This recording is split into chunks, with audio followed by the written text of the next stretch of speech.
पौराणिक कथाओं की माने तो दक्ष प्रजापति ने अपने कन्याओं का विवाह करने के बाद कन्यादान किया था। 27 नक्षत्रों को प्रजापति की पुत्री कहा गया है, जिनका विवाह चंद्रमा से हुआ था। इन्होंने ही सबसे पहले अपनी कन्याओं को चंद्रमा को सौंपा था, ताकि सृष्टि का संचालन आगे बढ़े और संस्कृति का विकास हो। कन्यादान महादान होता है। कन्यादान एक ऐसी रस्म है जो कि पिता और बेटी के भावनात्मक रिश्ते को दर्शाती है।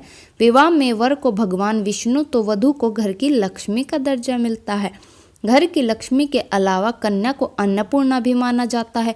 दरअसल शादी के बाद किचन से लेकर पूरे घर की जिम्मेदारी कन्या की होती है। वहीं मान्यताओं के मुताबिक विष्णु रूपी वर की बात करें तो विवाह के समय वह कन्या के पिता को आश्वासन देता है कि वो ताउम्र उनकी पुत्री को खुश रखेगा और उस पर कभी भी कोई आँच नहीं आने देगा।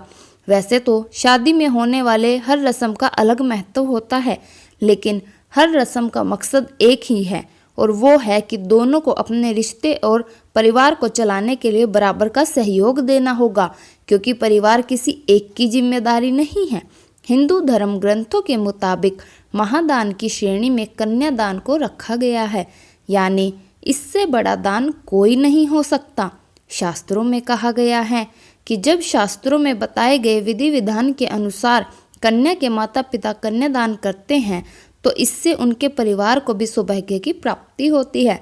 शास्त्रों के अनुसार कन्यादान के बाद वधू के लिए उसका मायका पराया हो जाता है और पति का घर यानी ससुराल ही उसका अपना घर हो जाता है। कन्या पर कन्यादान के बाद पिता का नहीं बल्कि पति का अधिकार हो जाता है। यह रस्म पिता और पुत्री के लिए काफ़ी कष्टकारी होती है, क्योंकि अपने जिस जिगर के टुकड़े को पिता जिंदगी भर प्यार से संभाल कर बड़ा करता है, विवाह के वक्त उसे ताउम्र के लिए किसी और को सौंप देता है।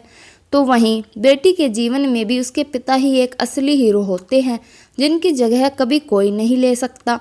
ऐसे में अपने माता पिता और घर को छोड़कर नए घर में जाना एक कन्या के लिए भी उतना ही कष्टकारी है जितना किसी माता पिता के लिए अपनी बेटी को विदा करना।